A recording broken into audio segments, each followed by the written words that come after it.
공부가 뭐니에 나왔던 진동섭 전 서울대 입학사정관입니다. 스카이캐슬에 나왔던 대사 중에 전적으로 저를 믿으셔야 합니다라는 말이 있는데, 아무래도 서울대 입학사정관 했던 사람이 직접 얘기하니까 다른 사람보다는 믿을 만한 얘기를 하겠죠. 전적으로 저를 믿으셔야 합니다.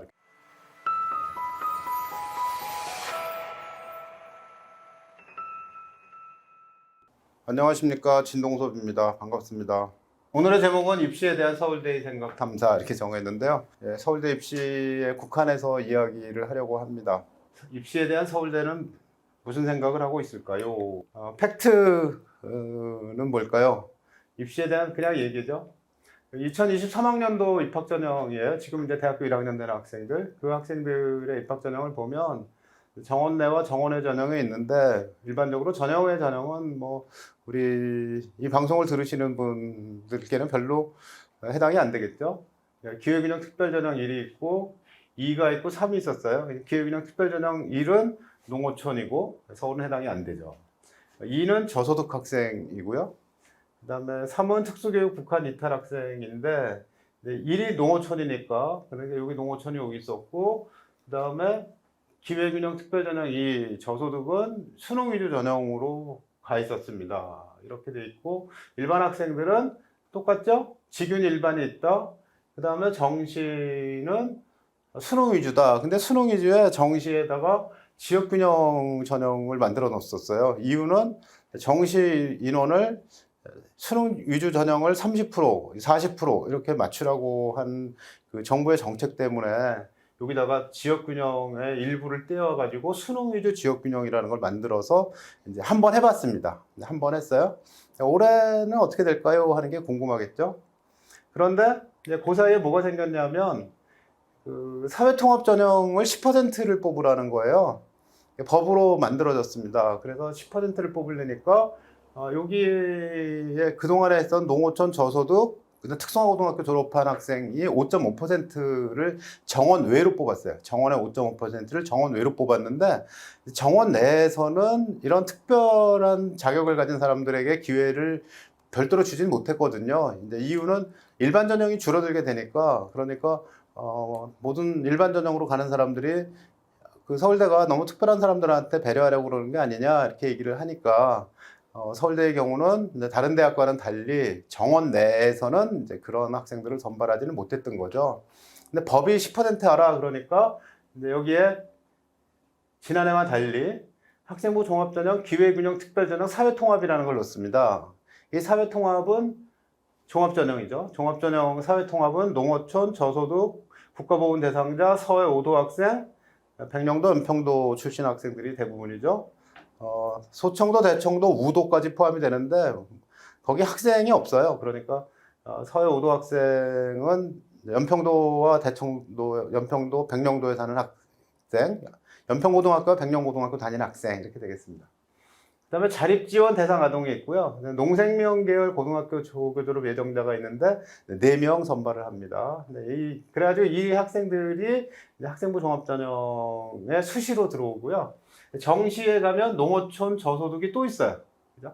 농어촌 저소득이 있고, 그 다음에 기회균형 특별전형에서 특수교육 대상자와 북한 학생들 이렇게 되어 있습니다. 그러니까 작년 입시와는 달리 올해 고3들이 치르는 입시부터는 사회통합전형이라는 것이 들어와서 이런 모든 학생들, 자격을 가진 학생들이 수시로 오고, 그러니까 내가 저소득에 해당되는 학생입니다. 그럼 저소득이면 수시에 저소득 종합전형으로 올 수 있고, 정시에 여기 저소득 또 있잖아요. 수능 위주 전형으로도 올 수 있고, 그렇게 되고 나머지는 별로 해당이 안 되죠. 일반 학생들은 여기에 지역균형 일반전형, 그 다음에 여기에 또 정시에 가면 수능 위주의 지역균형 일반전형, 이것은 지난해와 같아서 2023년에 금년 대학교 1학년 학생들 입시 때 어떻게 됐는지 하는 것들을 보면 되겠습니다.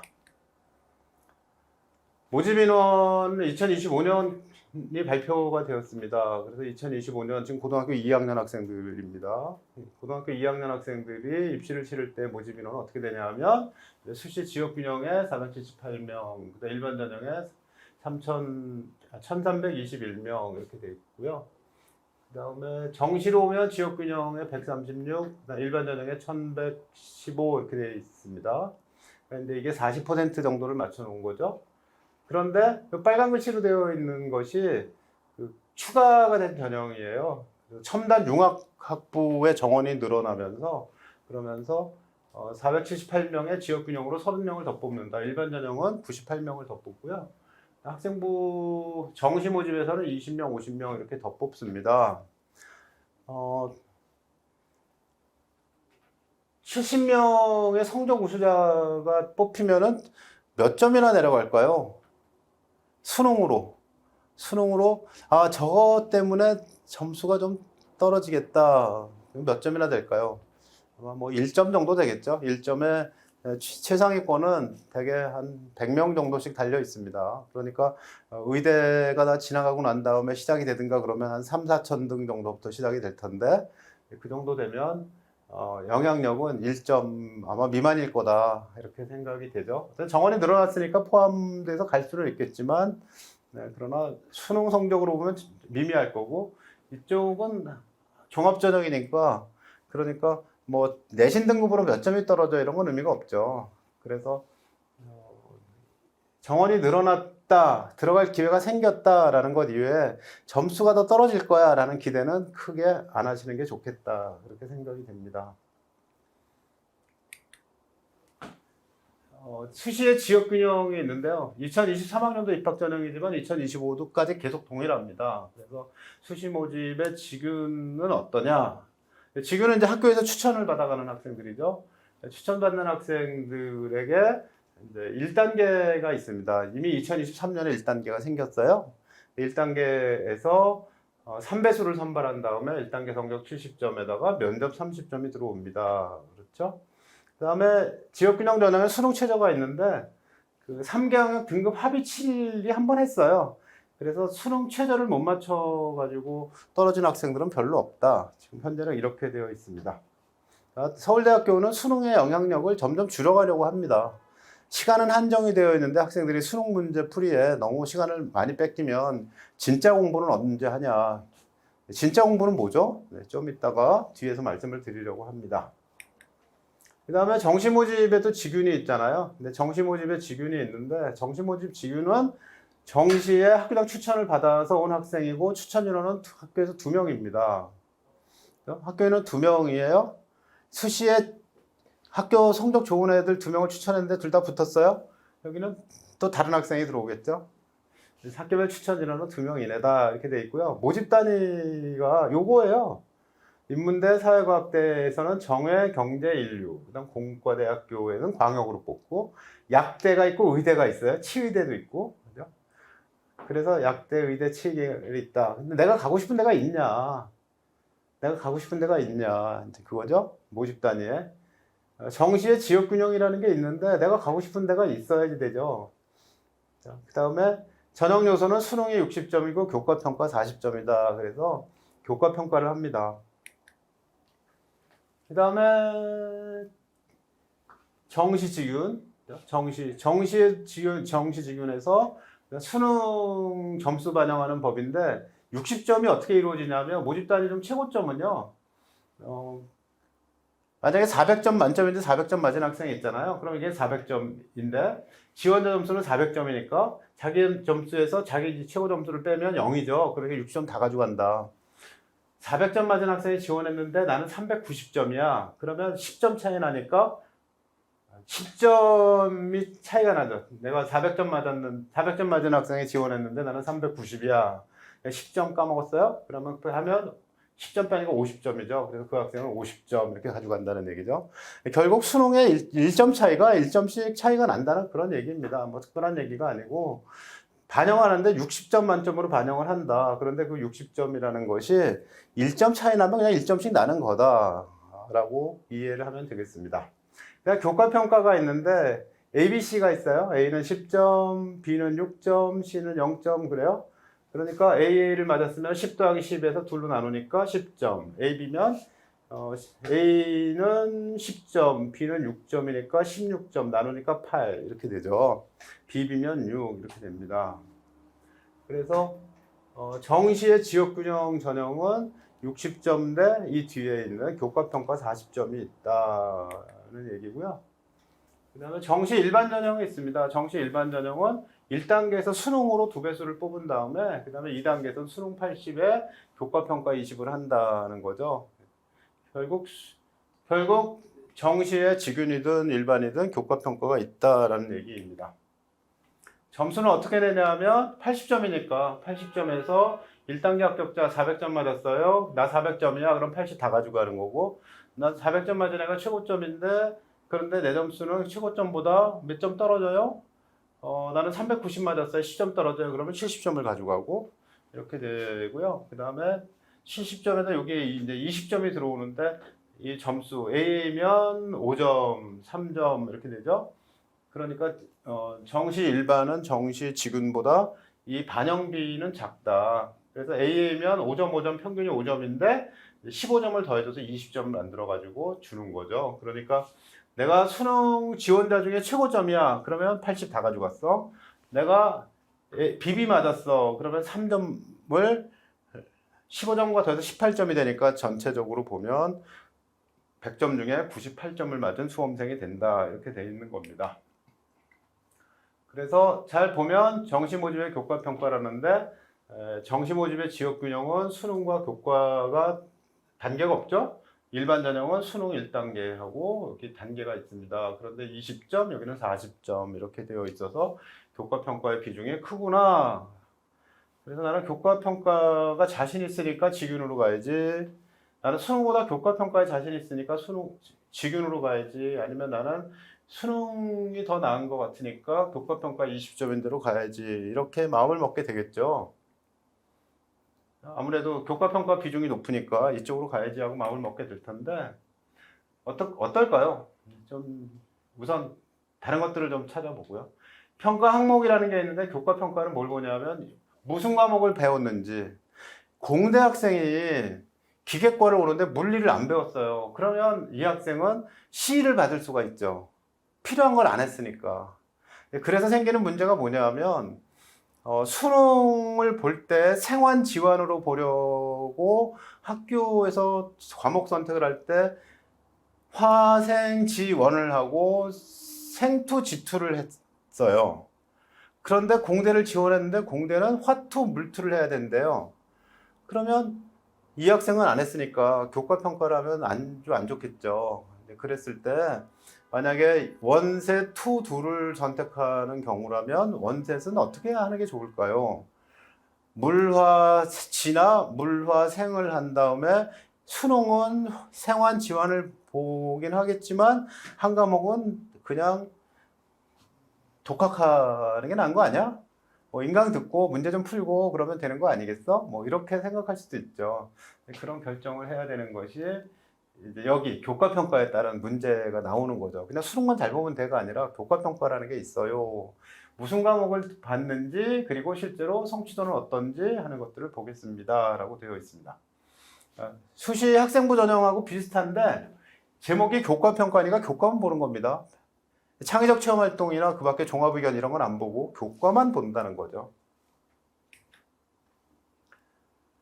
교과 이수 기준이라는 게 있는데요. 이 교과 이수 기준은 학교에서 다 맞춰줍니다. 이것 때문에 문제가 생기는 학생은 서울에는 없다.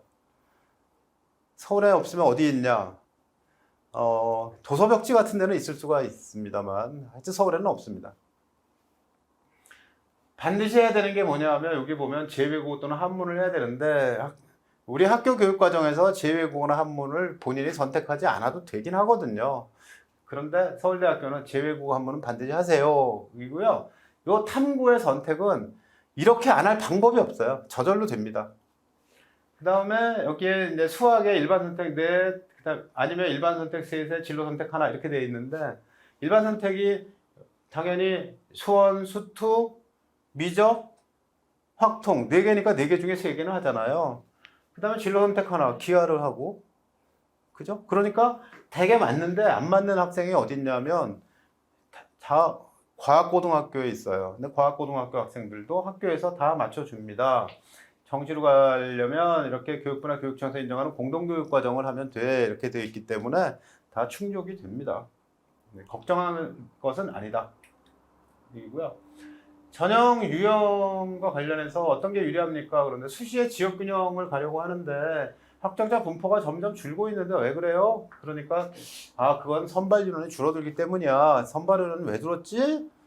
줄은 이유는 정시 확대 때문에 지역 균형을 많이 더 뽑을 수가 없었던 겁니다. 수시 규모 전체가 축소가 되니까. 그래서 그뿐만 아니라 블라인드 평가의 영향도 있어 보입니다. 이렇게 얘기를 하죠.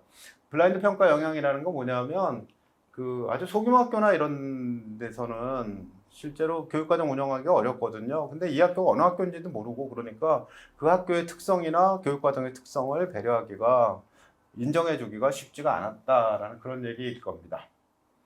수시 일반 전형에서 일반고 학생들이 제대로 합격을 못하는 것 같은데 1단계 통과자 중에서 2단계를 통과 못하는 비율이 높은 거 아닌가요? 우리 학교 보니까 1단계는 8명이 통과했는데 2단계에 가서는 2명밖에 안 됐어요. 왜 그럴까요?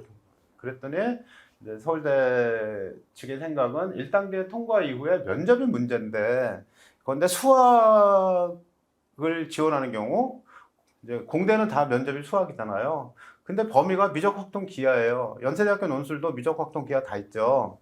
그런데 학생들은 미적 기하는 배웠지만 확통을 안 배운 학생들이 상당히 많거든요. 그래서 그게 문제가 되는 경우가 있다. 혹은 과학의 경우에 과학 1까지만 공부하고 2는 깊이 있게 안 했어요. 수능도 안 볼 거니까. 그런데 면접 문제는 2에서 많이 나거든요. 그러면 면접 통과를 못한다.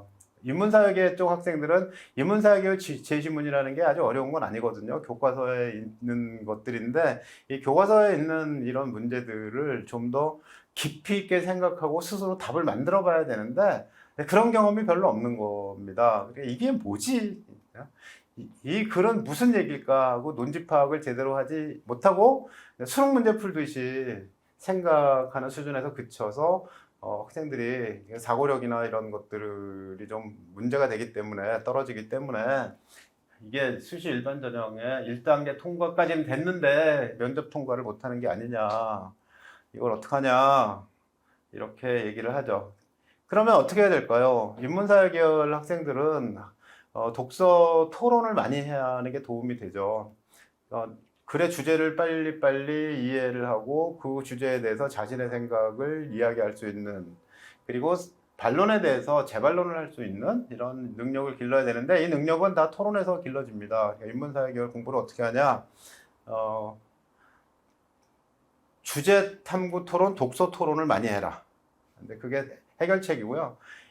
이공계 쪽은 어떻게 하냐인데 문제를 풀어서 답을 내는 것이 중요한 게 아니라 더 중요한 것은 이 문제를 어떻게 풀 수 있을까 하는 접근 방식을 학생이 만들어낼 수 있냐, 접근 방식을 알고 있냐, 이것이 관건이 되기 때문에 교과 내용을 풍부하게 알고 이것은 이런 방식으로 접근해서 이 문제를 해결하면 될 겁니다. 이렇게 얘기할 수 있는 실력을 갖추라는 거죠. 처음 보는데요? 그러지 마시고요. 왜냐하면 면접 문제는 면접 문제는 모두가 다 어디서 납니까? 일반고에서 배우는 과목 안에 다 있거든요. 과학고에서 배우는 과목이나 영재학교에서 배우는 과목이 아닙니다. 그래서 일반고에서 배우는 수준 안에서 나니까, 그러니까 그 안에서 최선을 다해서 생각을 해라, 이렇게 얘기를 할 수가 있습니다. 그 다음에 이제 정시 직윤 문제. 정시 지역 균형으로 가면 일반 전형보다 유리하지 않냐? 정시 직윤이 수능과 차이가 있지 않냐? 이렇게. 그러니까 교과 평가 비중이 있으니까 수능 점수는 약간 낮긴 합니다. 그런데 우리가 가고 싶은 데가 만약에 경제과나 의예과라면 진짜 나죠? 궁금하잖아요. 그래서 어디가를 봤더니 70% 커트라인이 있어요. 이과는 경쟁이 세니까 70% 커트면 거의 100% 컷과 별 차이가 없을 거라고 생각이 되죠. 어떤 애가 이렇게 점수 뚝 떨어지면 커트라인 낮아지지만 그런 건 아닐 거거든요. 경쟁이 있으니까. 세지 않으면 안 오죠. 그런데 일반 전형의 정외과의 70% 컷은 20명 선발할 때 98.5였는데요. 직윤은 97.75예요.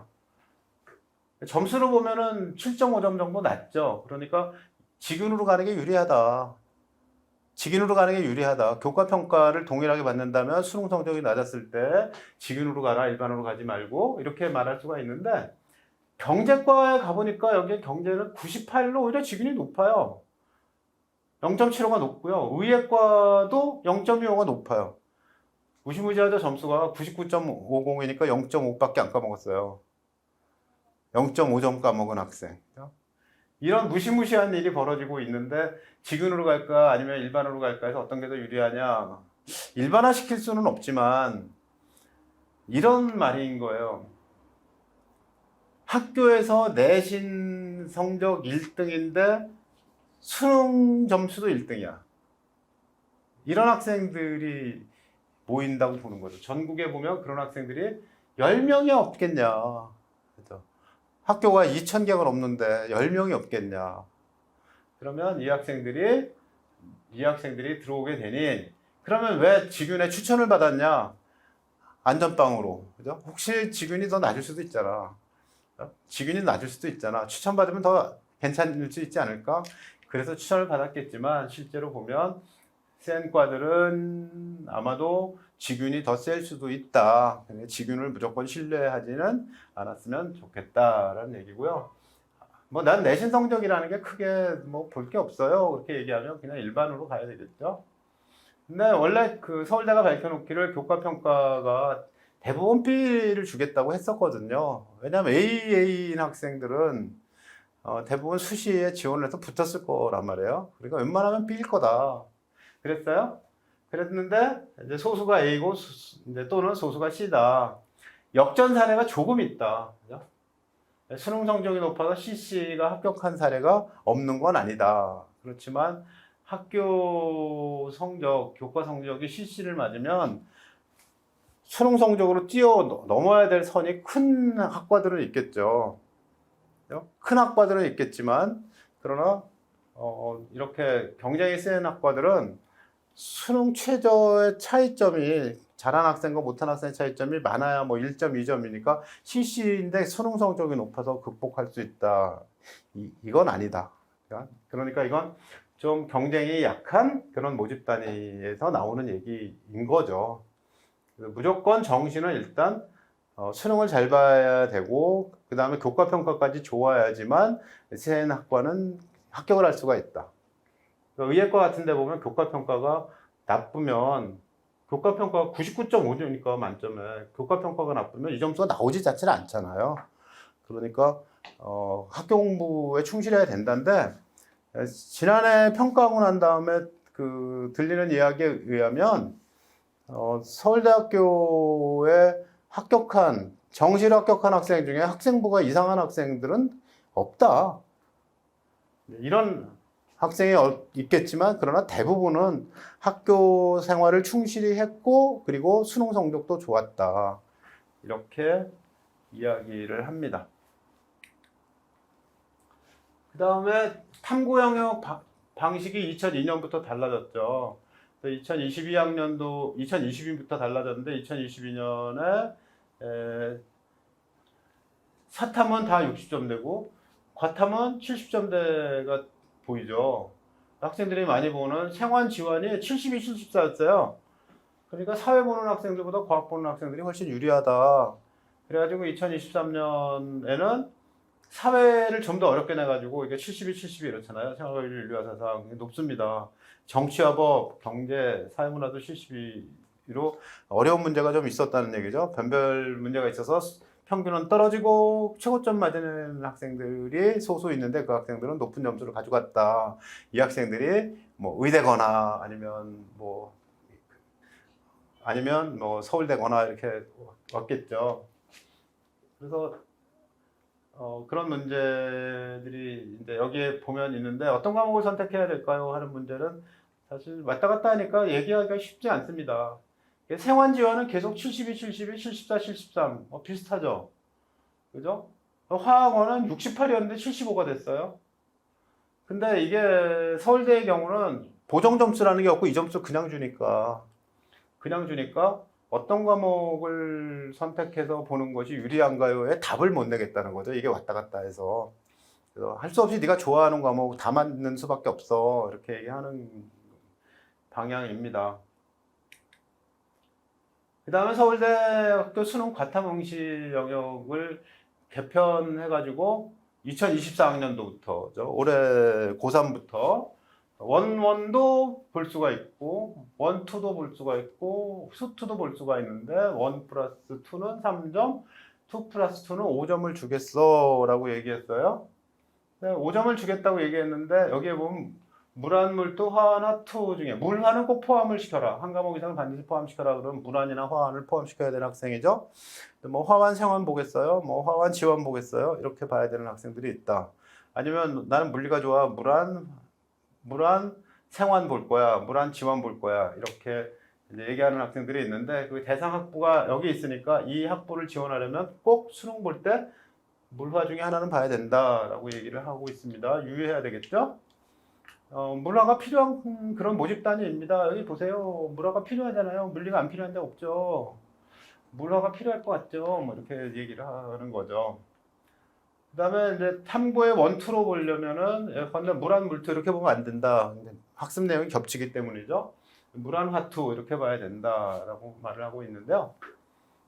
그런데 1+1을 보는 게 나을까요? 2+2를 보는 게 나을까요? 그러면 예년의 경우를 보고 생각을 해야 되는데 과학에서 1+1을 봤는데 생환 지환을 봤습니다. 71, 73 해서 145점이잖아요. 145점인데 그런데 물투와투를 봤어요. 144점이에요. 그러니까 1점 차이니까 이건 큰 차이가 없다고 보는 거죠.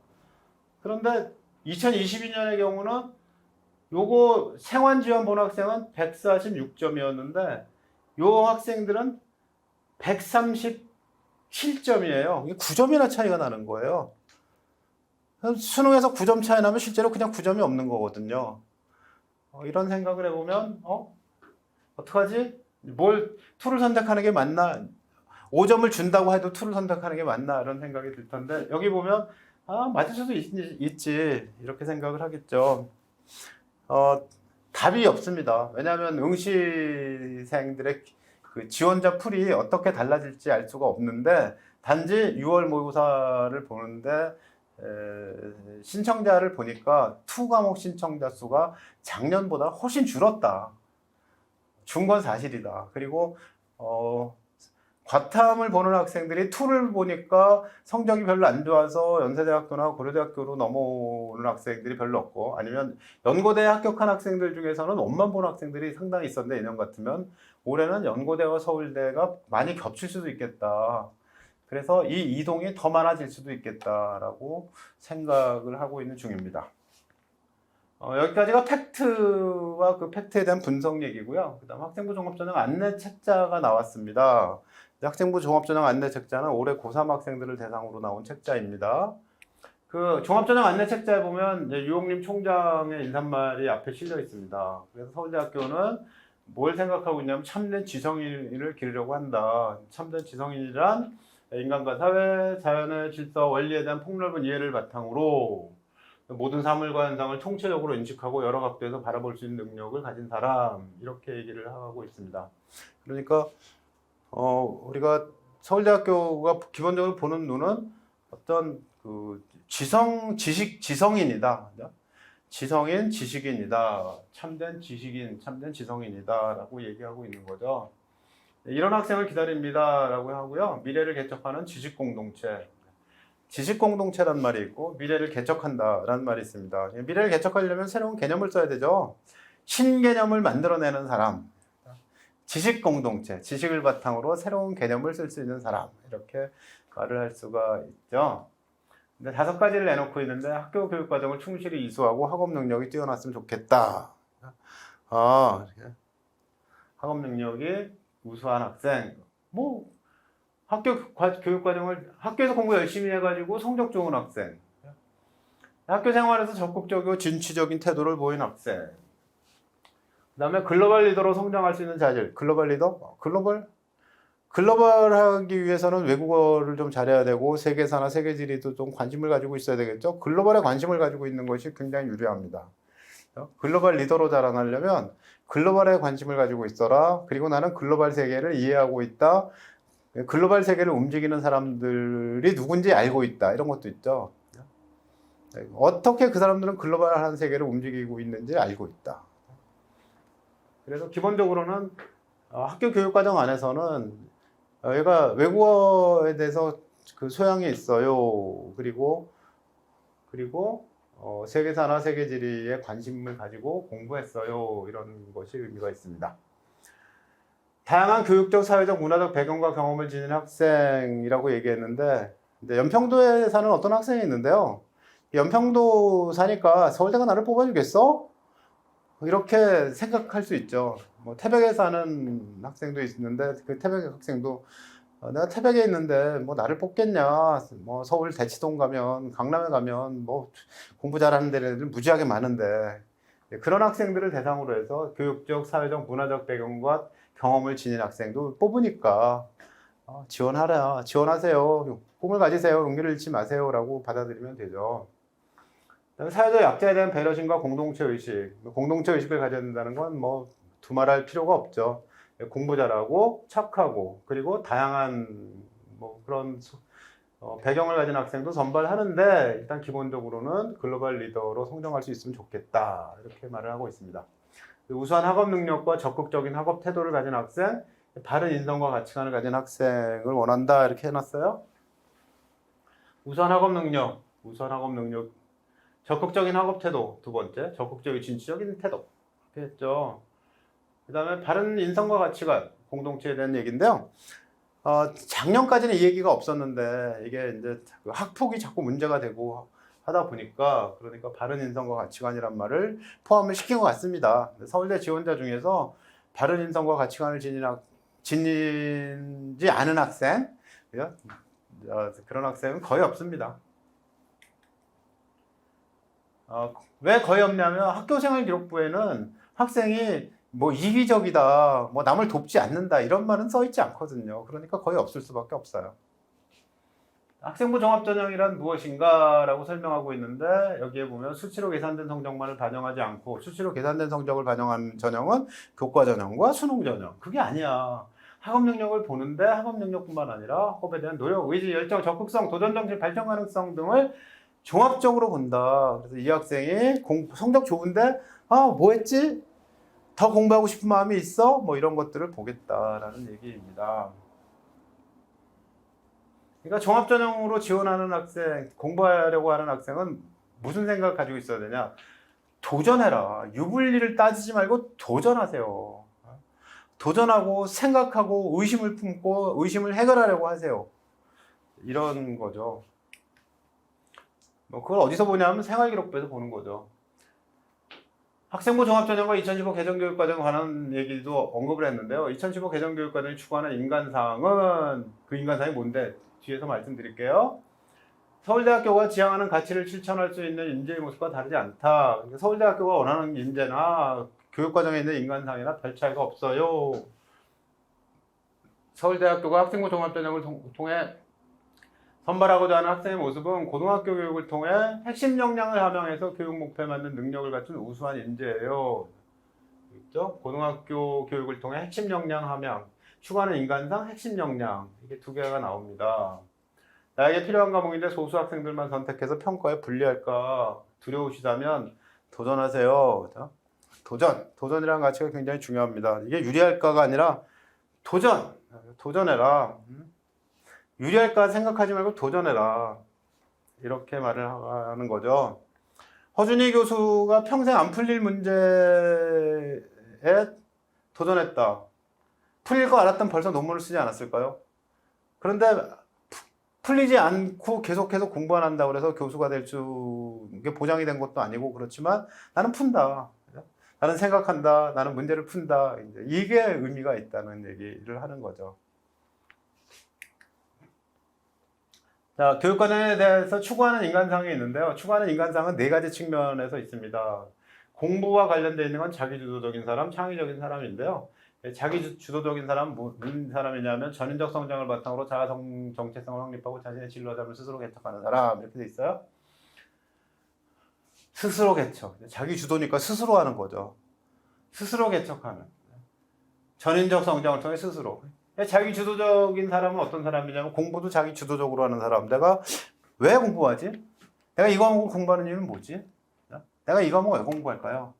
이 과목 문제되는 건 뭘까요? 자기 주도적으로 배울 과목을 선택하고, 그리고 배울 과목을 선택했으면 그 과목의 내용 요소를 잘 파악하고 의심하고 적용하고 뭐 이런 활동을 해야 되는 거죠. 그게 자기 주도 학습입니다.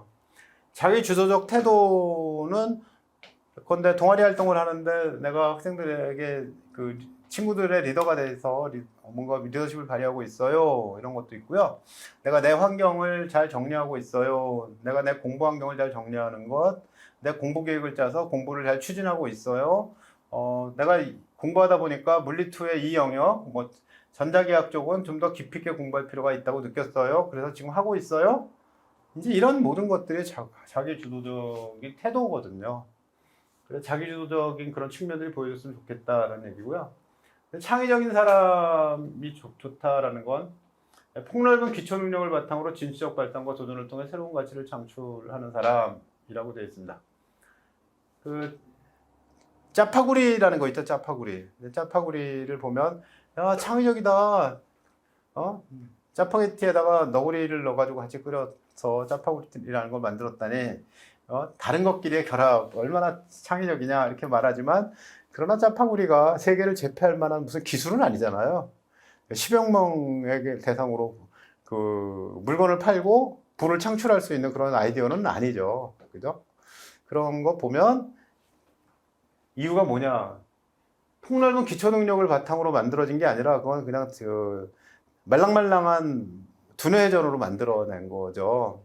그래서 우리가 원하는 창의적인 사람은 이게 있어야 돼. 폭넓은 기초 능력. 이게 있어야 된다. 많이 듣는 겁니다. 그래서 창의적인 사람은 어때야 되냐? 성실해야 된다. 성실히 꾸준히 모함에 대한 참을성을 갖고 있지 않으면 창의적일 수가 없어요. 창의적인 사람은 늘 실패해요. 학교 시험 볼 때 한두 번 못 봤어요. 아니면 실험했는데 탐구를 했는데 결과 안 나왔어요. 다시 해. 다시. 실패해야지 일어나죠. 실패하지 않은 사람은 일어날 수가 없다. 실패를 해야 된다. 실패 경험은 굉장히 중요하고 실패를 극복한 경험도 중요하다. 그 다음에 뭐 인성이 좋아야 된다라고. 왜 인성이 좋아야 되냐면 창의적인 것이요. 요즘 그 혼자서 발명하는 게 아니라 이 창의적인 아이디어를 만들어내는데 우리는 그 내 머리에 있는 것들의 창의성을 발휘하기 위해서 과거의 지식을 동원하는데요. 사람의 과거의 지식이라는 건 한정이 되어 있거든요. 그래서 여러 사람들이 모여가지고 얘기를 쏟아내. 그죠? 브레인스토밍을 하면 훨씬 더 창의적이 된다. 그럼 어떻게 해야 됩니까? 인성이 좋아야 되죠. 다른 사람이 한 말을 잘 듣고, 그리고 존중해주고, 그리고 격려해주고, 이런 인성이 있어야지만 창의성을 발휘하는 데 도움이 된다. 그래서 창의적인 사람은 어떤 사람이냐? 인성 괜찮은 사람. 꾸준히 평생 일하고 그 창의적인 아이디어를 내려면 체력이 있어야 됩니다. 체력이 없으면 생각하다가 이렇게 깨그럭 까무러치겠죠? 까무러지면 안 되니까 체력이 있어야 된다. 체력 있으면 어떻게 해야 돼? 운동해야지, 운동. 그죠? 운동하는데 점심시간에 죽도록 땀 흘리고 운동했어. 그러면 오후에 수업을 못 하잖아. 운동은 적당히 해야지. 아침에 일어나서 혹은 저녁 먹고 잠깐 운동을 하는 거지. 누가 그 학생 때 한참 공부해야 될 때 하루 종일 땀 뻘뻘 흘리면서 운동하고 오후 10시에 졸았다. 그럼 되겠니? 자기 관리가 안 되는 거지.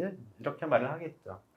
그래서 자기주도적인 사람, 창의적인 사람이 되었으면 좋겠는데 이런 것이 학습 역량, 학업 역량, 학업 소양 이런 것이 되겠죠. 교양 있는 사람과 더불어 사는 사람은 뭐 얘기하지 않아도 됩니다. 경쟁에서 협력으로, 그죠? 경쟁하는 게 아니라 협력하는 건 우리는 그 학교 내신 성적이라는 게 학생들을 경쟁시킨다라고 규정을 하는데 그런데 학교에서 하고 있는 그 공부들 모든 학습을 만약에 한다고 하면 그 학생들이 협력을 하지 않으면 절대로 좋은 성적이 나오지 않거든요. 그러니까 협력을 해야지만 전체적으로 성적이 좋아지는데 그 사이에서 다시 이제 기여를 많이 한 학생 그리고 그렇지 않은 학생이 나눠지겠죠. 모든 학생이 경쟁 상태에 있다고 얘기하는 건 어떤 수능시험 같은 지필고사로만 이루어지는 시대에는 이제 모든 사람들이 학교 공부는 다 경쟁이야 이렇게 얘기하지만 그러나 지금 현재 이루어지고 있는 건 꼭 그런 건 아니다. 그 다음에 더불어 사는 사람, 뭐, 너와 나, 그 다음 우리 공동체, 이런 것들에 대해서 생각하자라는 얘기죠. 국가 수준 교육과정의 핵심 역량을 길러야 된다라는 말도 앞에 있었죠. 서울대학교가 두 가지 얘기를 했는데, 하나는 추구하는 인간상이 서울대학교 생각과 다르지 않습니다. 또 하나는 국가 수준 교육과정의 핵심 역량을 잘 익혀오기 바랍니다. 이렇게 얘기했는데, 자기관리 역량이라는 건 내가 어떻게 할 것이냐죠. 자기 주도적인 사람이죠. 자기 주도적인 사람으로 만들기 위해서 부모님은 어떻게 해야 될까요? 하고 어제 어떤 분이 물으셨어요. 그래서 부모님이 뭘 해주시면 안 되겠죠? 자기 주도적으로 해야 되니까. 학생이 계획을 세웠어. 그럼 계획을 보고, 뭐 계획을 세웠는데 그 학생이 실천할 생각이 없어요. 그럼 실천해라. 라고 협의하고, 혹은 격려하고, 이렇게, 뭐 그런 일들. 잘했어요. 그럼 엄청 칭찬하고. 그런 것을 통해서 아이를 이렇게 붕 좀 띄워놓고 공부할 수 있는 분위기를 만들어주고, 근데 공부는 네가 하는 거지 내가 하는 건 아니야. 이렇게 하는 거죠. 부모님이 알아서 일로 따라와. 일 따라와. 그건 두목이죠, 두목. 그죠? 리더는 따라와 그러는 게 아니라 네가 이 길을 갈 수 있는데 가봐 하고 같이 가자. 이렇게 해주는 사람이라고 얘기하잖아요. 좋은 부모님이 역할이라는 건 무엇입니까? 그건 아이가 갈 길이 여기라고 스스로 정했을 때 옆에서 봐주고 도와주고 그래 같이 가줄게 라고 얘기하는 지지자가 되는 것. 그렇게 말할 수가 있겠습니다. 어쨌든 자기관리 역량이 필요한데, 자기관리 역량은 본인 개인에 관한 것이고요. 이 개인에 관한 자기관리 역량은 크게 보면 세 가지가 있는데, 하나는 지식정보 처리 역량이 있어야 돼. 지식이 있어야 됩니다. 다양한 지식, 기초 소양이 있어야 됩니다. 그 다음에 창의적 사고 역량이 있어야 됩니다. 앞에 창의적 인간, 창의적 사고 역량 같은 얘기죠. 그냥 우리 사람이니까 심미적 감성 역량이 있어야 돼요. 그래서 서울대학교에서 서류를 딱 받아봤는데, 서류라는 게 요즘 학생부밖에 없잖아요. 뭐 음악미술 점수를 보니까 이상해. 뭐 문학도 뭐 별거 없어. 문학 작품을 시험 보려고 공부했나 봐. 예술 감상 대상으로 해서 감상도 하고 뭔가 평가도 하고 그런 활동도 좀 해보고 그래야 되는 거 아니야? 그래서 예술과 그다음 체육 활동도 마찬가지죠. 예술 체육에 대한 것 이런 것들이 중요하고요. 동아리 활동을 했는데요. 공부를 우리 애가 무지무지하게 잘해. 동아리를 했는데 뭐 학교 밴드를 했어요. 아니면 뭐 단소반을 했어요. 또 그런 것도 있고 미술반을 했어요. 이런 그 다양한 그 예술 동아리들이 있잖아요. 그런 예술 동아리 하면 공부 동아리 한 것보다 훨씬 불리하냐? 과학반 한 것보다 우리 애가 공대 갈 건데 미술반 하면 불리해요? 그렇지 않죠. 학생들에게 감수성이 있다는 것이 얼마나 중요한 일이고 따뜻하잖아요. 오히려 더 건강해야 되는 거죠. 이런 판단의 기준이 여기에 있습니다. 신비적 감성 역량이라는 게 있어야 되는데 쟤는 그냥 AI야, AI. AI만도 못해.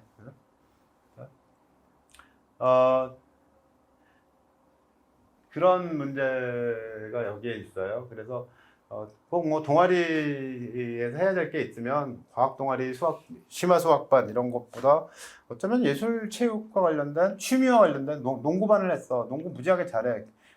길거리 농구 대회 나가가지고 상 탈 뻔했어. 뭐 이런 것까지도 의미가 있는 일입니다. 협력적 소통 역량, 공동체 역량. 협력적 소통 역량은 나와 너, 공동체는 나, 너, 우리 이렇게 돼 있죠. 그래서 이런 범주로 해가지고 그 안에 들어있는 세 가지의 특징이 있는데, 지식정보 처리, 창의적 사고, 심미적 감성 이런 것을 갖추고 있는 역량이면 미래의 사회를 살아가는데 아무 문제가 없어요. 이렇게 얘기를 한 거죠. 평가 요소가 있는데요. 학업 능력, 학업 태도, 학업의 소양 이렇게 해놨습니다. 그래서 여기에 폭넓은 지식을 갖추고 이렇게 돼 있죠. 활동의 수준과 논리적 사고력, 과제 수용 능력 등 과제 수용 능력을 보겠다 이렇게 해놨어요. 학업 태도는 스스로 알고자 하는 거야. 자기주도적 학습 경험에서 나타나는 지적 호기심과 탐구 의지. 탐구. 깊이 있는 배움에 대한 열의 이런 게 있고요. 그다음에 진취성, 진로 탐색 의지 등 학업 수양을 평가합니다. 두 가지에 유의하시면 되는데, 하나는 탐구 활동을 해라. 탐구, 과제 수행 능력이라는 게 뭐 탐구를 잘하는 거죠. 탐구 활동을 하세요. 탐구를 하세요. 이렇게 되어 있고요. 또 하나 얘기할 거는 요거 진로 탐색 의지와 관련되어 있는 것입니다. 학생이 어떤 진로 목표를 나는 뭐가 될 거야 라고 나는 정치 유튜버가 될 거야 이렇게 정할 건 아니지만 나는 정치 계열 쪽으로 관심이 있어요. 나는 경제로 관심이 있어요. 나는 국문학에 관심이 있고요. 나는 뭐 영문학 쪽에 관심이 있고요. 저는 컴퓨터 AI 쪽이고요. 뭐 이렇게 큰 방향 안에서 내가 어디에 가치를 두고 내가 무엇을 하고 싶은지 하는 것들은 정해봐야 되는 거 아닐까요?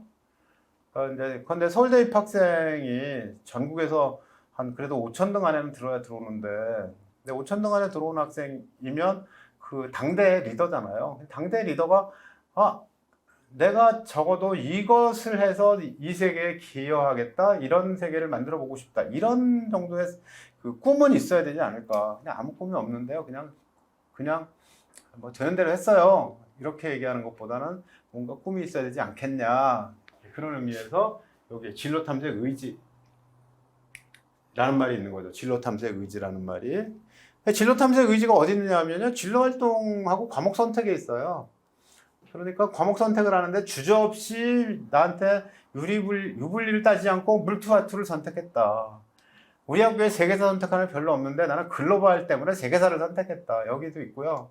그 다음에 내가 가는 길이 어딨나 하고 진로활동 속에서 찾아보겠죠. 근데 아이가 물리도 선택하지 않아 놓고서는 저는 나중에 위대한 공학자가 되겠어요. 공부 언제 할 건데? 네가 공부 언제 할 건데? 고등학교 때 하는 것도 제대로 안 해놓고 이렇게 평가가 되면 이제 합격을 못 할 거 아니겠습니까? 그죠?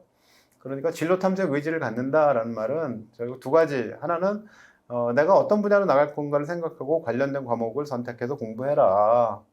그 다음에 그 안에서 뭐가 있는지, 그 밖에 뭐가 있는지를 좀 알아봐라. 그렇죠? 네가 그 전공을 하면 무슨 일이 일어나고 너는 어떻게 달라지고 네가 할 수 있는 일은 뭔지를 좀 생각 좀 해보면 안 되겠니? 뭐 그런 정도의 얘기라고 보시면 되겠습니다. 진로 탐색 의지는 강한데 공부를 안 하면 붙냐? 절대로 안 붙죠. 공부를 해야 되죠. 공부를 하고 태도가 괜찮은 학생, 이렇게 얘기할 수가 있습니다. 그 다음에 학업의 소양은 다 이렇게 바른 인성과 공동체 의식에 대한 이야기입니다.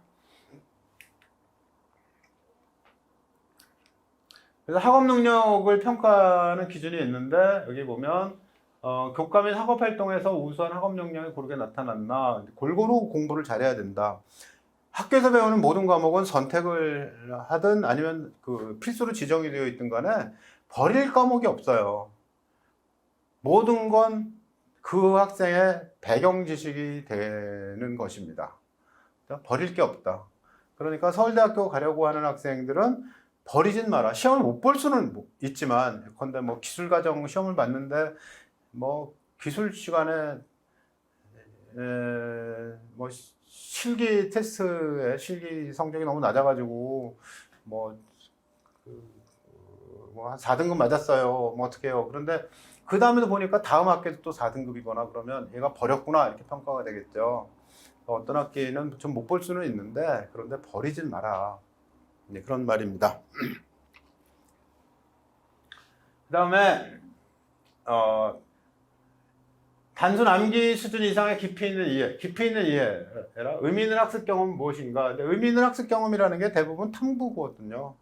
그래서 이 학생은 어떤 것에 관심을 두고 무슨 과목에서 어떤 탐구를 했을까 하는 것들을 보겠죠.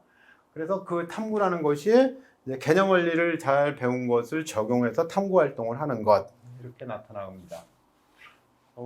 지금 고등학교에서는 2학년 과정에서는 대부분 다 탐구 활동을 하니까 그 탐구 활동을 잘 따라가면 되죠.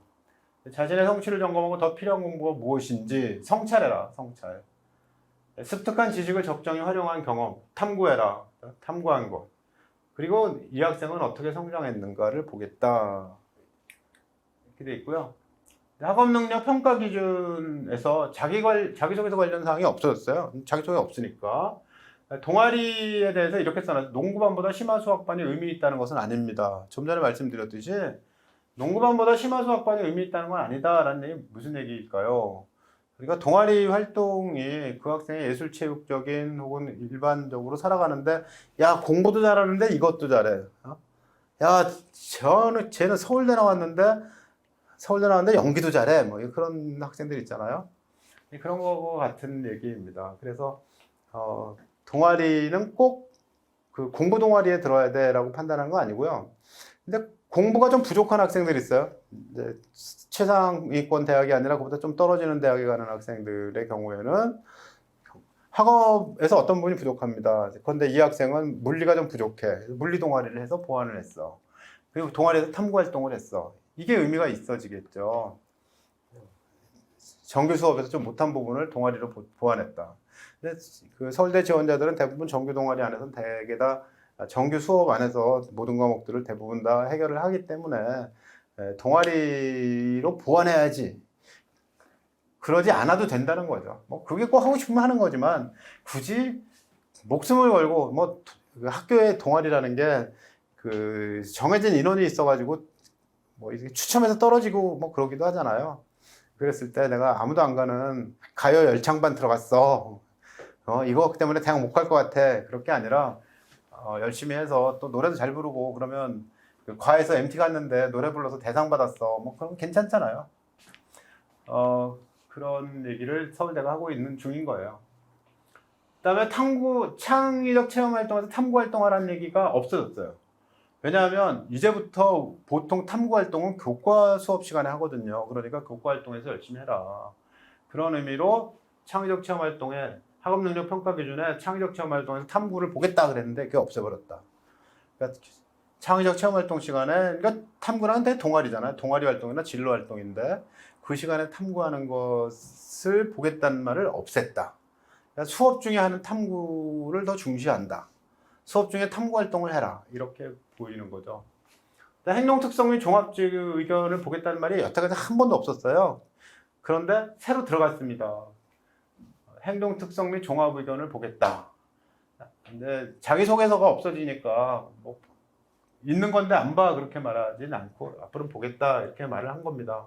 학생 전반적인 변화와 성장의 모습을 파악하는 데 활용하겠다인데 결정적으로 서울대가 이것을 활용하지는 않습니다. 왜냐하면 그 모든 사람들이 보는 측면은 한 가지잖아요. 그런데 1학년 때 담임선생님이 학생을 봤어요. 근데 이 담임선생님이 본 학생의 모습이 굉장히 단편적일 수 있죠. 그러니까 그 선생님이 어떤 부정적인 얘기를 썼다 하더라도 진짜 다른 모든 과목 선생님들이 어떻게 썼는지 보고 판단하지 그것만 가지고 아 얘는 담임선생님이 부정적으로 판단한 나쁜 학생이구나 이렇게 판단하지는 않거든요. 그러나 어쨌든 그 학교에서 학교 생활을 충실히 해서 그 학교를 좀 잘 다니고 좋은 평가를 받으면 더 좋겠죠. 학업 태도, 자기주도적 학습 경험에서 나타나는 지적 호기심, 탐구 의지, 학업에 대한 적극성, 진취성. 이게 과목 선택의 적극성이란 말에 늘 유의해야 됩니다. 나한테 유리한 과목이 뭐야가 아니라 네가 필요한 과목이라면 배워라. 대학에는 이 교육과정 편성표가 한꺼번에 가거든요. 교육과정 편성표가 따라가니까 그걸 보고 아 얘는 이 과목을 배울 수 있는데 이거 안 했구나. 이렇게 판단이 되면 비겁한 사람이 돼서 안 뽑힐 수 있다는 거죠. 그래서 유리한가가 중요한 게 아니라 도전이 중요합니다. 도전하세요. 그래야지 대학교 가서도 도전할 거고 그 이후에 인생도 도전할 거고 그래야 리더잖아요. 그래야 서울대 나온 거지. 그러지 않으면 국민의 세금으로 운영되는 서울대를 네가 왜 혜택을 받고 다니니? 이렇게 다른 사람들이 비판을 하게 되거든요. 그 안에 이건 좀 보시면 됩니다. 네가 열심히 공부한 이유가 뭐야? 공부 열심히 했으니까. 열심히 왜 공부했지? 그리고 어떻게 지식을 쌓아갔지? 그 다음에 적극적이고 지속적으로 노력했나? 지속적으로 노력을 했는데 시험 한번 못 볼 수는 있어요. 내가 2학년 1학기에 수원 시험 왕창 망치고 그날 망치는 바람에 영어도 망치고 국어도 망치고 다 며칠 동안 시험 다 망쳤어. 그래서 성적이 아주 안 좋아. 괜찮아. 그래도 괜찮아. 노력은 했잖아. 그죠? 다음 학기에 노력했으면 성적이 좋아지거나 어쨌든 뭐 좋은 말이 써 있겠지. 그래서 너무 이 말에 지속적으로 그러니까 야, 난 한 번 시험 못 봤는데 망했구나 이렇게 판단하실 일은 아니라는 이야기입니다. 그다음에 전반적으로 적극적으로 참여했는지, 호기심과 도전적 태도, 자기 주도적으로 학습했는가, 자기 주도적 학습, 뭐 설명 안 해도 될 것 같아요, 그죠? 학업의 소양이라는 게 있는데 바른 인성과 관련된 내용입니다. 다 보시면 되고 특별한 건 없어요. 리더십과 이제 그 사회 배려, 봉사 뭐 이런 것들이 들어가 있는 거죠. 그다음에 어떻게 평가하나요라는 항목이 있는데, 어떻게 평가하나요 항목에서는 적극적인 학업 태도를 갖춘 학생인지를 판단하기 위해서 학교생활 기록부에 기재된 수업 참여도와 과목 선택 내용, 과목 선택 계속 나오죠. 전에도 있었어요. 교내 프로그램 참여하나, 교내 프로그램에 참여했냐, 뭐 봉사활동, 강연, 뭐 그밖에 여러 가지 행사 어떻게 참여했지? 대학에 와서도 계속 참여하는 게 중요하고요. 사회 나갔을 때 참여가 중요하니까 한번 참여를 안 한 학생들은 습관적으로 참여를 안 해요. 그게 그 3살 버릇 8까지 가니까 그 남들이 할 때 에이 저거 뭐 하고 이렇게 뒤로 빠지고, 뭐 근데 학생회장 선거를 하는데 선거는 나랑 관계 없으니까 난 뒤로 빠져서 아무 관심이 없어 이렇게 생각하지 말고, 뭐 직접 나서든 참모를 하든 뭐 도움을 주든 반대 학생회장의 반대편에 서 있든 뭔가 역할을 하고 그래야 되지 않냐, 내가 리더인데. 그런 것들이죠. 근데 요게 빠졌어요. 자기소개서에 드러난 지적 호기심을 해결하기 위한 노력. 자기소개서 없었으니까 이렇게 되어 있습니다. 그 다음에 이렇게 준비해서 더 그럴듯한 활동을 채우기 위해 애써 노력하거나 포장할 필요는 없다, 이런 말도 있어요. 수시에 원서를 쓰려고 하는데 뭐 특별히 한 게 없어요 라는 얘기는 10년 전 얘기입니다.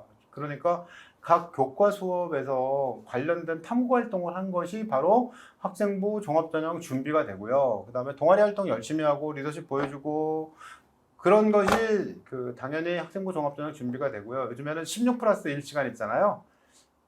교육과정 유연화 시간. 그래서 학기 말마다 학생들에게 발표 기회도 주고 탐구할 기회를 줄 때 그때 또 열심히 하면, 그러면 그게 모든 게 다 그것만 가지고도 충분히 학생부 종합전형 준비가 됩니다. 그러므로 학생부 종합전형 준비는 부담스러운 게 아니라 내가 학교 생활을 즐겁게 하면 된다.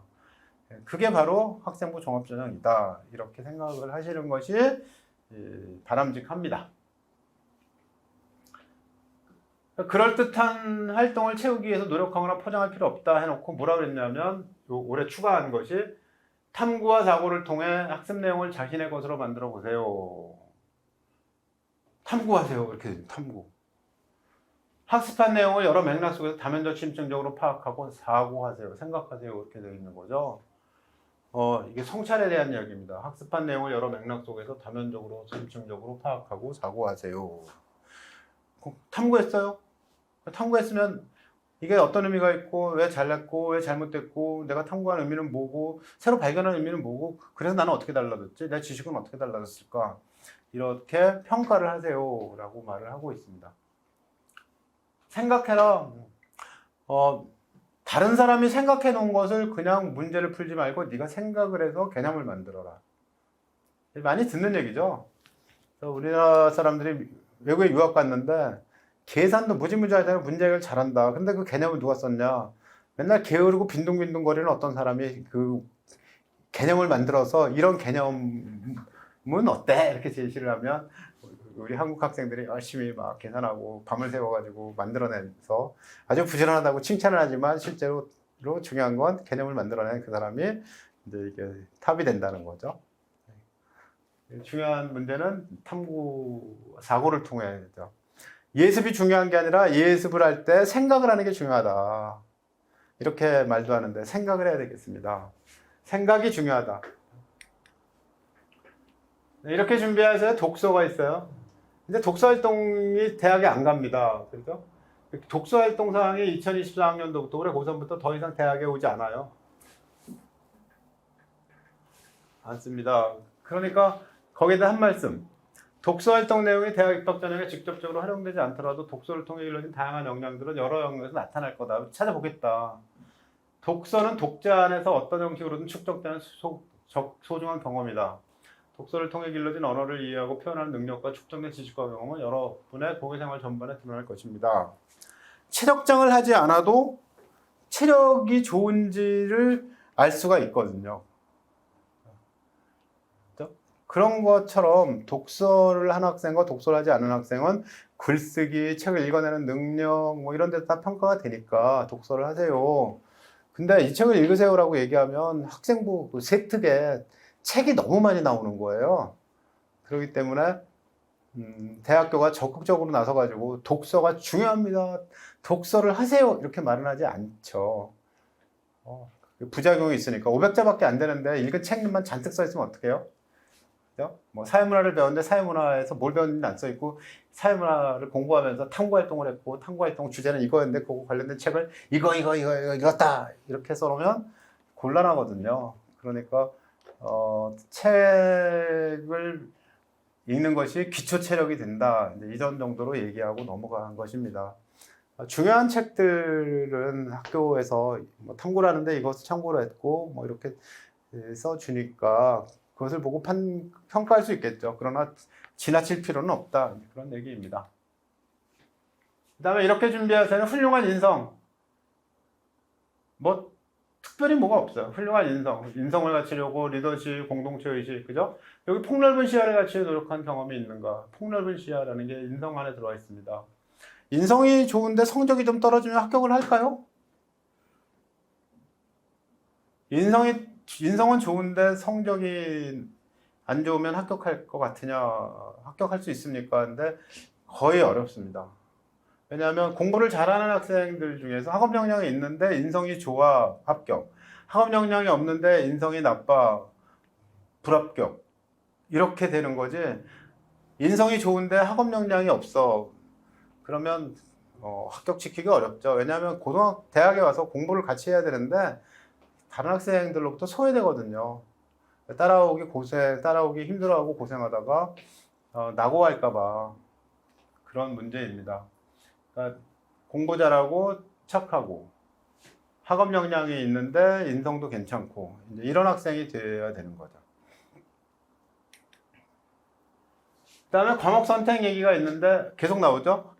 평가할 때 과목 선택을 하는 거예요. 근데 과목 선택에서 경제학부에서 미적확통 이렇게 내놓고 있는 것 이외에는 특별한 과목이 다 수학과 연결되어 있고 인문사회계 쪽은 과목 선택과 관련된 내용이 없다. 그 얘기고요.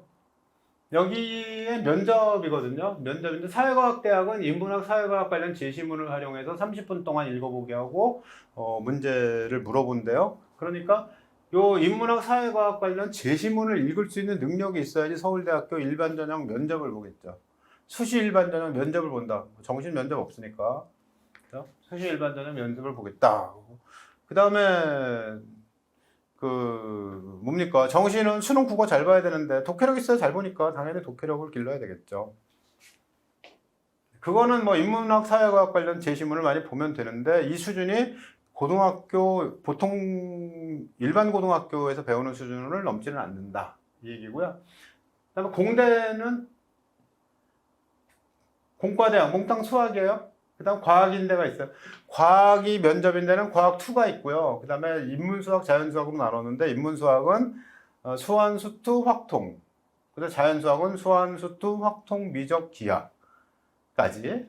그래서 공대를 공부하는 학생들은 미적으로 수능을 보잖아요. 미적 다 배우는데 확통을 꼭 잘 해놔야 됩니다.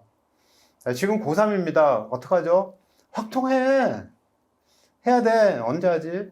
하여튼 면접 보기 전까지는 공부해놓고 가야 됩니다. 기본적인 개념들을 다 익히고 공부를 꼭 해야 됩니다. 저학년은 같이 공부를 쭉 좀 해나가세요. 확통 공부를 어느 만큼 하고 미적까지 가야 됩니다. 그 다음에 과학을 보는 데가 있는데 과학을 보는 데는 과학 2까지 봅니다. 과학 2까지. 화학이 지구환경과학부는 화학 관련 제시문을 활용하여도 있어요. 지각 관련, 물리학 관련 이렇게 있는데 그러면 화학 관련 제시문을 풀려면 화환, 화투가 포함되어 있습니다. 화환, 화투, 그래서 과학 2가 포함되어 있다는 거예요. 지구과학 가지고 면접을 본대. 그럼 지구환, 지환, 주투가 다 있는 거지 지환만 있는 게 아니라는 점을 이해를 하셔야죠. 그 과목을 수강을 해야 됩니다. 그 과목을 수강하고 면접에 응해라. 근데 학교에서는 수학의 경우엔 미적 확통 기하를 다 하지 않잖아요. 그러니까 확통이 없다면 독학이라도 해야 된다. 무슨 과목을 이수했나는 서류 평가할 때에 평가하지만 면접 평가에 들어오게 되면 공부를 해야 되니, 그러니까 면접 보기 전까지는 면접에 해당되는 과목을 공부를 해라. 만약에 내가 과학은 못하고 수학을 잘해요. 그러면 수학과 관련되어 있는 면접을 보는 모집단에 가서 봐야 되겠죠. 그런 것들을 참고로 해서 어떤 공부를 어디까지 해야 될지를 정해야 됩니다.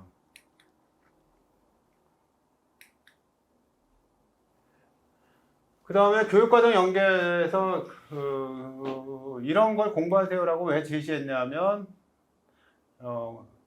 이 과목은 공부를 해야만 해당 전공 과목을 수강할 수 있다고 보기 때문이다 인 거죠. 경제과를 오는데 권장 과목이 미적과 확통인 이유는 뭐냐면, 미적 확통을 공부해야지만 이쪽 경제학을 공부할 수 있어요. 이건 해가지고 알아. 안 해가지고 하면 어때요? 떨어질 가능성이 크지. 꼭 고3이 되면 이거 안 하면 수시에 떨어지나요? 그러면 애초에 정시에 가려고 맘먹고 선택 안 했잖아. 그냥 정시에 가. 정시에 가는 때도 교과평가가 서울대에 있으니까 조심해서 선택해. 이렇게 얘기를 하게 되는데요. 막상 원서를 쓰는 상황이 되면 모르니까 그냥 최선을 다해봐. 붙을 수 있어. 파이팅! 뭐 이렇게 말을 하지만, 뭐 6군데나 쓰거나 뭐 그러니까 말을 하지만 실제로는 굉장히 어려운 일입니다. 해오라는 걸 안 했는데 하겠다는 건 일단 도피했다. 도피했다. 두려워한다. 유리한 것만 쫓는다. 이런 학생들을 별로 안 좋아하는 거죠. 그래서 경제학부, 농경제학부만 미적 확통을 권장 과목으로 해놓고요. 나머지는 인문사회는 없어요. 근데 과목은 최소 제시한 것으로 봐야 된다. 예를 들면 컴퓨터공학과가 있는데요. 핵심 권장 과목이 미적 확통이에요. 그리고 권장 과목도 없어요. 컴퓨터학과는 과학을 하나도 안 해도 돼? 사회만 해도 돼? 에이, 그 컴퓨터학과 하려면 물합물투, 전자기학까지는 해야지. 화생, 지까지 다 하면 더 좋아. 이렇게 되죠. 그러니까 여기에 나와 있는 걸 보고 이것만 하라는 뜻이다가 아니라 이 과목은 꼭 해야 돼. 이 과목을 빼지 마라는 얘기죠. 이 과목을 빼지 마. 다른 것들 하면서 이 과목은 빼지 마.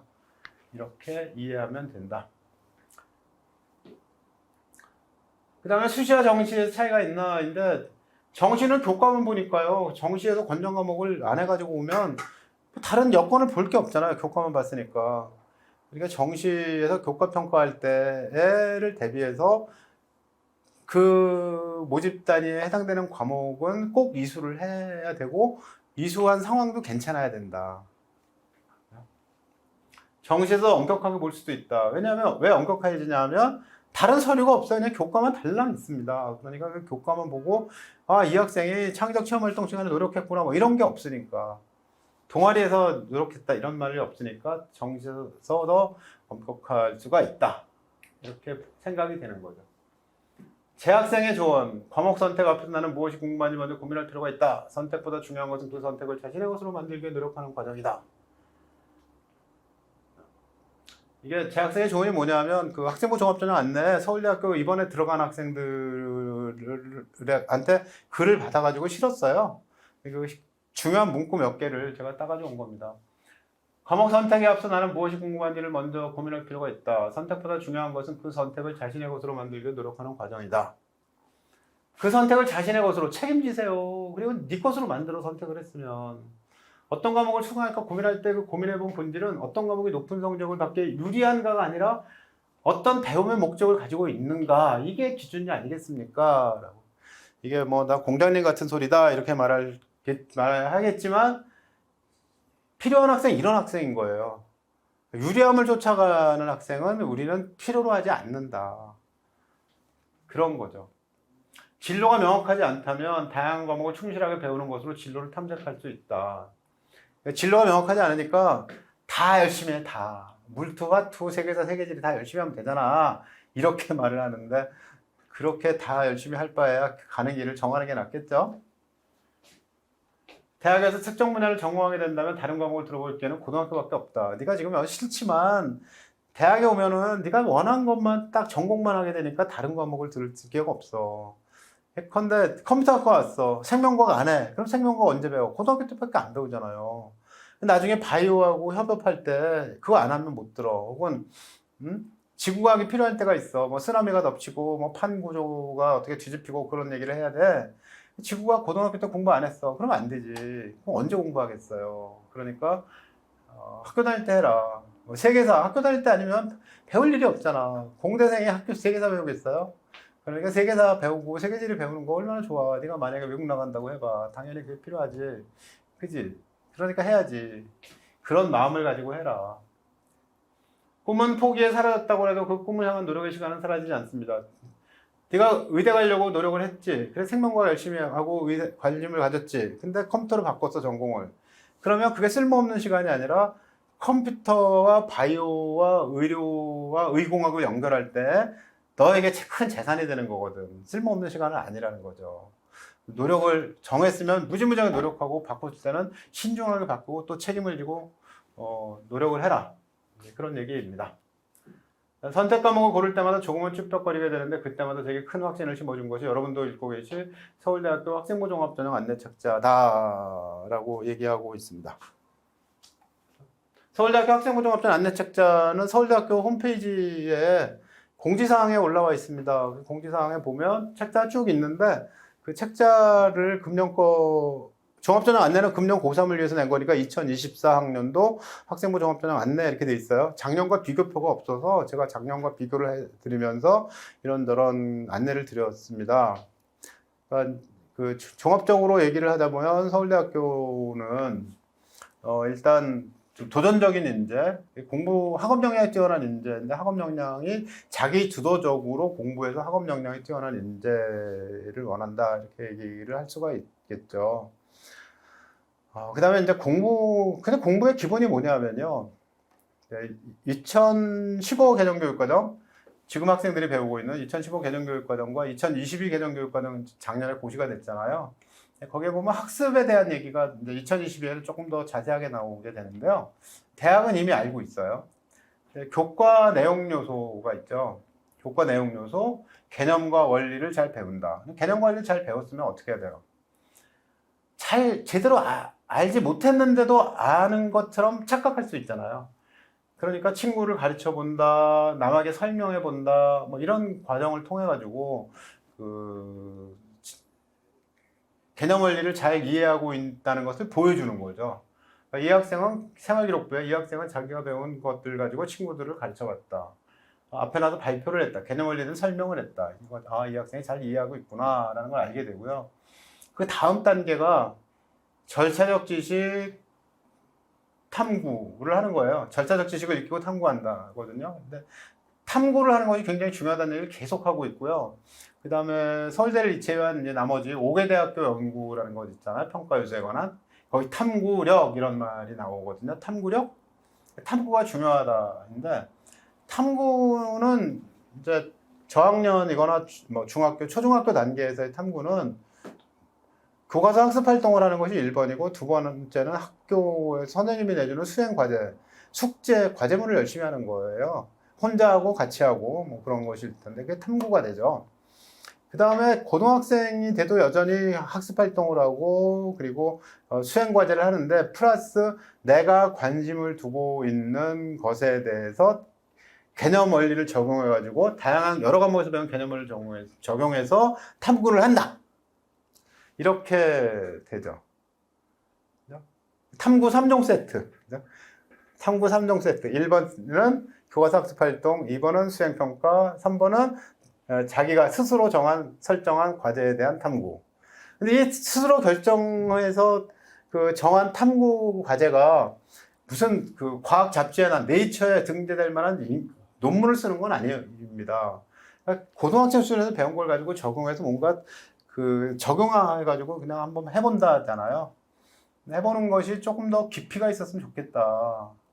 조금 더 깊이가 있으면 좋겠다라고 생각하니까 학생이 논문을 찾아보고 그 탐구 활동에 도움이 됐어요. 단행본을 찾아봤어요. 참고 도서가 있어요. 뭐 이런 것들이 되겠죠. 어떤 학생이 이제 소변 보는 횟수와 교우 관계의 넓이에 대한 탐구. 이런 걸 했대요. 아, 재밌다. 그렇지만, 재밌긴 하지만, 이 탐구를 가지고 뭔가 크게, 깊이 있는 어떤 이론이나 개념 원리가 적용됐다고 보기는 어렵잖아요. 그죠? 네, 그러니까 학생이 탐구 활동하는 것이 저학년에서 그냥 뭐 재미로 해봤어요. 뭐 이럴 때는 가능하겠지만, 어쨌든 나에게 그 탐구 활동으로 내가 할 수 있는 건 무엇일까 하는 걸 정해서 고등학교 2학년 때는 적어도 한 두세 가지는 한번 해보는 게 좋겠다. 친구들이랑 같이 해도 되고요. 혼자 해도 되는데 같이 하는 경험도 굉장히 소중합니다. 같이 해보는 게 좋겠고요. 탐구를 했어요. 탐구하면 그 다음 뭐예요? 발표를 해야죠. 말로 하고 글로 쓰고. 그러니까 글쓰기 연습을 계속 해야 되고 말로 하고 발표하고 토론하고. 토론하는데 제일 중요한 건 또 뭐라고 그랬습니까? 거꾸로 돌아가면 맨날 독서 토론하고. 그냥 생각이 깊어지니까. 그냥 독서 토론하고. 그냥 토론 누구 해요? 친구랑 해야 되죠. 친구랑 같은 것을 공부해가는 학생끼리 토론을 하게 되니까 단짝 친구가 누구지? 부모님이 하실 일은 뭐죠? 단짝 친구가 있으면 얘네들이 무엇에 관심을 가지고 있는지를 같이 좀 살펴보시고 애들이 게임 얘기만 한다, 아니면 축구 얘기만 한다, 그러면 이제 그 어떻게 관리를 할까 좀 고민을 하셔야 되겠죠. 애들이 그 모였을 때 일단 탐구 활동하고 공부 얘기하고 독서 토론하고 그러고 있어요. 그러면 이제 요 앞에 길 건너 마라탕 집에 가서 마라탕도 사줘보고 친구랑 잘 지내게 이렇게 어떻게 뒷바라지 좀 하고 이런 것이 부모님의 역할이 아닐까 하고 생각이 됩니다. 탐구하고 난 다음에 그 다음 끝났어요. 그럼 뭐 해야 됩니까? 성찰하라고 그러잖아요. 성찰. 성찰해라. 성찰은 성찰록이라는 걸 쓰면 되겠죠. 탐구 활동했어요. 내가 탐구 활동하면서 부족한 점, 더 하고 싶었던 점 이런 것들을 쭉 성찰하고 그 다음에 참고서적 찾았던 것들 쭉 정리해두고 뭐 하는 것들이 이제 성찰에 관한 내용이 되지 않을까 싶습니다. 서울대학교가 어떤 학생을 뽑는 것인가 하는 문제는 뭐 아주 쉽게 뭐 공부 잘하고 착하고 이렇게 말을 했는데 어떤 분이 저한테 서울대학교 가려면 어떻게 해야 되죠? 하고 묻시길래 제가 진지하게 대답을 해드렸습니다. 원서를 내십시오. 원서를 내는 것이 두렵지 않아야 될 거고 그리고 그러기 위해서는 준비를 하시면 됩니다. 원서를 내는 게 되겠다는 생각을 갖는 것, 거기가 바로 그 도전의 시작점입니다. 인 거죠. 서울대든 아니면 의대든 뭐 어디든 간에 그 학생이 그 자기가 원하는 데 성공하기 위해서는 그 공상을 할 게 아니라 이제 도전 정신을 갖고 노력을 해야 되는 거죠. 그래서 모든 학생들이 조금 더 자기 수준에서 한 걸음 더 성장하게 되는 그런 날을 기대하겠습니다. 오늘 여기까지 하고 이것으로 마치겠습니다. 예, 고맙습니다. 고생 많으셨습니다.